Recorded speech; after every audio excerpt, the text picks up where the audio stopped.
Hello guys, hello Pisces. Welcome dito sa aking channel, Kapalaran 888 Pisces. Alamin natin kung anong messages, vibration, gabay, energy para sa lahat. Ito ay ngayong January 6 hanggang 12. So, bali ano na siya. Second week na siya. Kasi nasa 6 na siya, diba? First week is 1, 2, 3. Kasama ng last 2 days ng December 2024. So, Pisces, happy New Year sa inyong lahat. Titingnan natin kung ano yung posibleng mensahe, gabay, para sa atin ngayong linggong ito. Okay? So, remind ko lang kayo na ito ay tarot reading. So, yung message dito or yung ipinapahiwatig is galing sa tarot. Okay? So, tingnan natin, Pisces. Ano ba ang messages? Vibration, energy na pwedeng resonated sa'yo. Okay? So, ito na siya. Okay, first two cards natin is Calcite and Garnet. Okay, Pisces. Ito yung unang reading natin for the year 2025. So, ang pinaka message na to is pwede mong ma-apply sa buong taon ng 2025. Okay? So, dito sinasabi sa first card mo na simula ngayong January 2025, sobra kang magiging busy. Okay? Multitasking, overworking, workaholic ka. Okay? Magiging sobrang workaholic ka. So, dito sinasabi na take charge ng mga schedules nyo during busy time and i-assess mo yung mga rason kung bakit ka busy. So, but kahit sabihin natin na busy ka dito, meron ka ditong purification and detoxification na sinasabi na kahit busy ka, Pisces, make sure na bigyan mo yung sarili mo ng time para makapag-relax, makapag-purify, makapag-detox, and yun, makapagpahinga. Okay? So, dito sinasabi na since eto yung simula ng reading natin, kailangan mo, yung parang Pisces, pagpasok ng taon ng 2025, dapat empty yung cups mo, o yung cup mo, sarili mong cup, okay? Dapat empty yan, empty from grudges, resentment, from worries, fear, from past, okay? So, kailangan mo nang i-release yung mga physical and then energetic toxins sa buhay mo bago natin tapusin itong January nito. Kasi hindi pa naman dumarating yung Chinese New Year. So, meron pa tayong chance para makapag-release ng mga negativity sa buhay natin or mga toxicity sa buhay natin. But, this week, if for example, busy ka, marami kang ginagawa, still, kailangan mo pa rin ng time para makapagpahinga, makapag-rest, balance. Okay? Bigyan mo yung sarili mo ng time ng rejuvenation or rest kasi kakasimula pa lang ng taon. Huwag kang masyadong ma-stress, huwag kang masyadong maguluhan, and huwag kang masyadong magpapanik or yung parang nagmamadali. Kasi nasa ano ka pa lang number 6 pa lang tayo. Okay? January 6 pa lang tayo. 6 to 12 pa lang. Okay?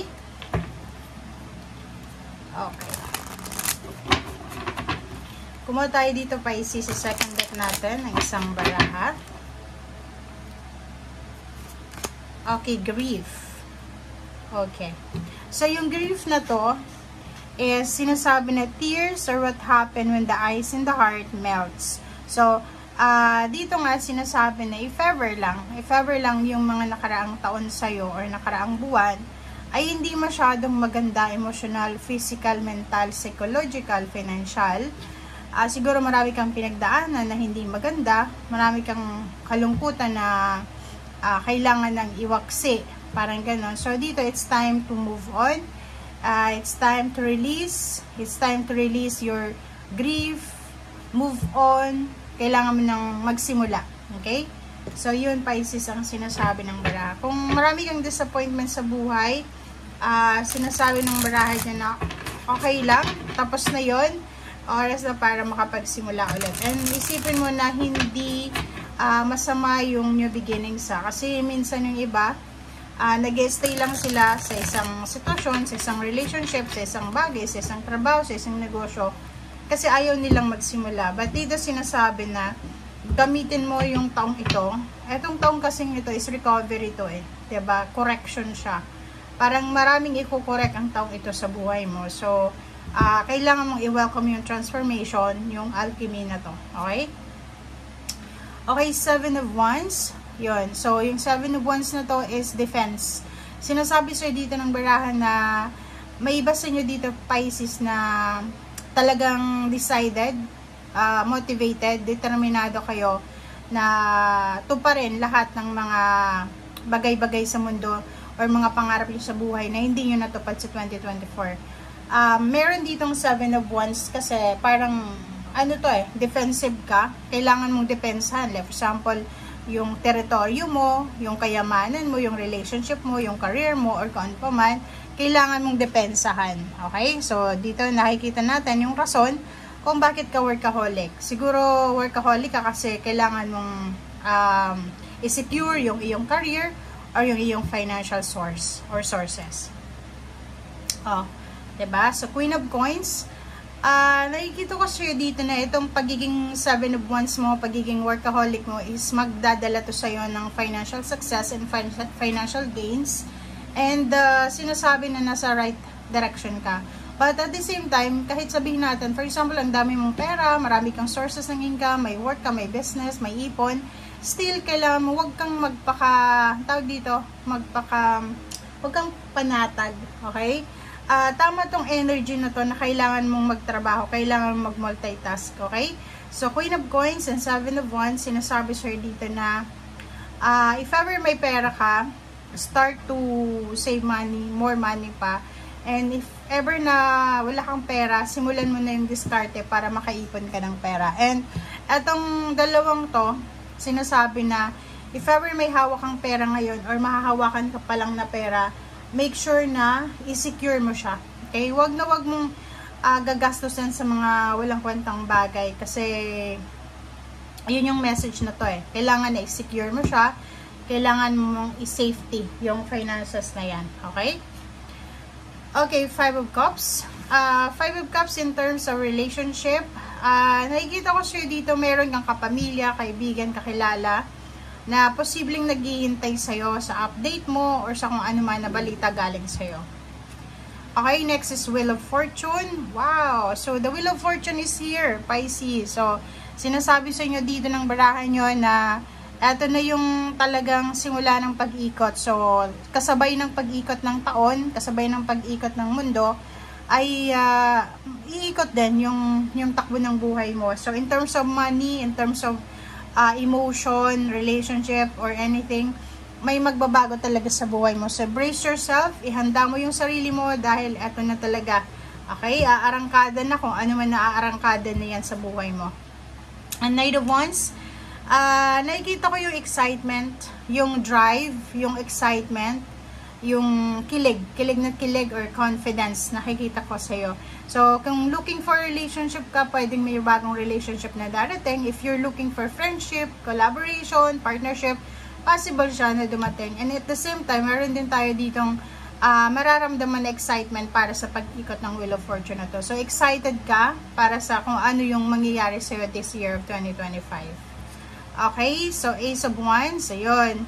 So, isa sa dahilan kung bakit excited yung Pisces na to is dahil nga sa mga financial opportunities niya sa buhay. Kung makikita mo, yung Wheel of Fortune is naka-line siya sa Queen of Coins. Ibig sabihin, yung financial gain mo ay posibleng madadagdagan pa. Kung ano man, kung magkano man yung ipon mo ngayon, yung income mo ngayon, posibleng magdo-double pa, magte-triple pa, magte-tenfold pa, okay? And Ace of Wands, mayroong mga new jobs, new recreation to, creation, new ideas, business ideas, new source of money, parang ganun. So, nakikita natin dito sa inyo Pisces na sobrang excitement or exciting yung taong ito para sa inyo. So, sisimulan mong excited ka. Excited ka kasi hindi mo alam kung saan ka or ano yung blessings na matatangkap mo this year. Okay, 7 of coins and Knight of Swords. So, nakikita ko, sir, dito, if you're waiting for money or anything na tangible, may Knight of Swords ka dito, so may good news niya. So, merong parating sa yung balita, information, papers, documents. So, nakikita natin na this week, ihanda mo yung sarili mo dahil kung may hinihintay kang pera, lump sum, payouts, payments, or anything na involved na pera dito ay posibleng darating na yung balitang ito.